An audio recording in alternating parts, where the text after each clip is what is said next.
আসসালামু আলাইকুম। আপনারা সবাই কেমন আছেন?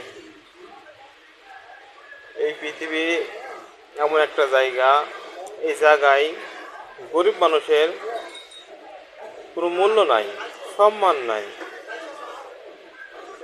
গরিবদেরকে মানে দাবায় রাখবে,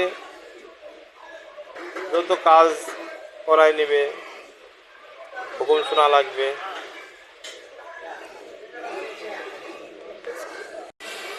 যেমন বলে, তেল থাকলে সবাই ডাকে, তেল না থাকলে কাউকে ডাকে না। কেমন হয়েছে? একজনের কাছে এমনি এমনি মনে করেন যে কোনো কিছুই হয় না। আপনি আমার চেয়ে উপর লেভেলে আছেন, আমি একটু নিচেই আছি। মনে করেন যে এক মায়ের দুই সন্তান, এক ভাইয়ের লাখ লাখ টাকা আছে, এক ভাইয়ের টাকা নাই। সব কিছুতেই দেখবেন যে ভাই টাকা আছে সেই ভাইকে ডাকবে, আর যে ভাই টাকা নাই সেই ভাইকে ডাকবে কাজ করার জন্য, কোনো জায়গায় পাঠানোর জন্য না, কোনো অনুষ্ঠানের জন্যও না। যে ভাই গরিব তাকে শুধুমাত্র কাজ করার জন্য ডাকবে, আর যে ভাই টাকা আলা সেই ভাইকে দেখবেন সম্মান একটা আলাদাই।